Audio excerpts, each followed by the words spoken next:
Drug addiction, नशे की चपेट में दम तोड़ती युवा पीढ़ी। देश में नशे में बर्बाद हो रही युवा पीढ़ी।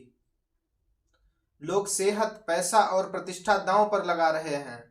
देश में युवा पीढ़ी नशे की लत की शिकार होती जा रही है।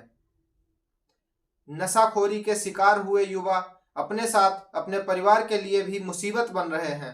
आज के वीडियो में आज हम विस्तार पूर्वक बात करेंगे कि हमारे देश में नशा किस तरह तेजी से पनप रहा है और बात करेंगे नशाखोरों के खिलाफ कानूनी कार्रवाई कैसे की जा सकती है, कानून में इसके लिए क्या प्रावधान है, एक्सपर्ट का क्या मानना है और कैसे इस पर निगरानी रखी जा सकती है।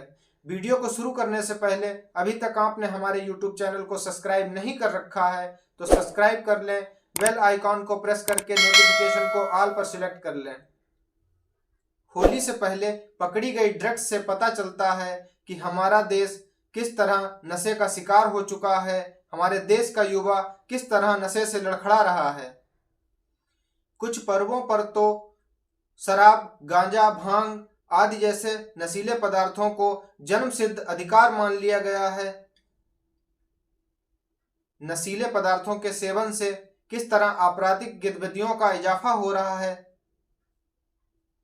नशे के चलते कलकत्ता, मुंबई, चेन्नई, हैदराबाद, दिल्ली और बेंगलुरु जैसे महानगरों में आपराधिक गतिविधियों का ग्राफ काफी से तेजी से बढ़ा है। दूसरी तरफ सूखे नशे की लत में पढ़कर स्कूल कॉलेज के छात्रों का भविष्य चौपट हो रहा है।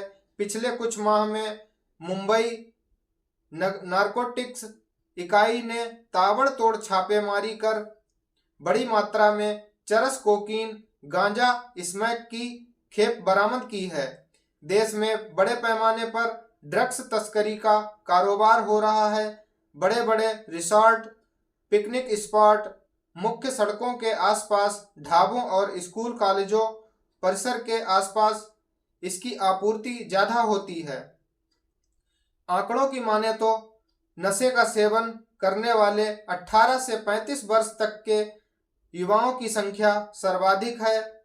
इन्हीं युवाओं में से आदि युवा सड़कों पर छिनतई, लूट, चोरी और अन्य आपराधिक घटनाओं को अंजाम दे रहे हैं।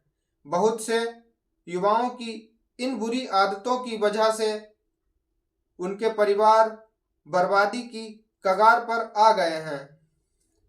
तो चलिए जानते हैं समाज में फैले नशे के कुप्रभावों को कैसे कम किया जा सकता है तथा कानूनी प्रावधान क्या कर सकता है। हमारे देश में नशे से संबंधित कानून है NDPS एक्ट 1985 के नाम से जाना जाता है या narcotics, drugs and psychotropic substance act कहा जाता है, जिसमें नारकोटिक्स और साइकोटोपिक पदार्थों के भंडारण, उपयोग, परिवहन, खेती, कब्जा, बिक्री, खरीद और विनिर्माण को विनियमित करने के लिए एक व्यापक कानून है, जिसे स्वापक औषधि व मना प्रभावी पदार्थ अधिनियम भी कहा जाता है। तो चलिए समझते हैं इस पर एक्सपर्ट क्या कहते हैं। मनोरोग विशेषज्ञों का कहना है अवसाद को पहचानना बेहद आवश्यक है। इस दौरान आदमी डिप्रेशन का शिकार हो जाता है, आत्महत्या या फिर किसी बड़ी घटना को अंजाम देने के लिए आमादा हो जाता है। अवसाद के दौरान शारीरिक दुर्बलता, एकाग्रता न होना, याददाश्त में कमी आना, मन उदास रहना, कार्य के प्रति इच्छा नहीं रहना, अपने जीवन के मूल्यहीन समझना जैसी बातें दिखाई देने लगती हैं। यदि परिवार के सदस्यों में ऐसे लक्षण देखें तो सबसे पहले पता लगाएं कि उस व्यक्ति को नशे की आदत तो नहीं है। इसके बाद भी समझ ना आए तो विशेषज्ञ से अवश्य परामर्श लें।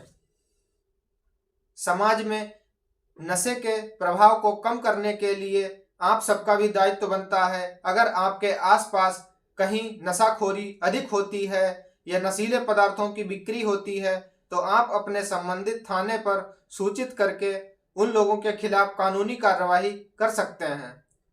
अगर अभी तक आपने हमारे YouTube चैनल को सब्सक्राइब नहीं कर रखा है तो सब्सक्राइब कर लें और वीडियो को लाइक और शेयर अवश्य कर दें ताकि यह जानकारी पूरे समाज में फैल सके और नशा से प्रभावित लोगों को इस जानकारी का लाभ मिल सके। धन्यवाद।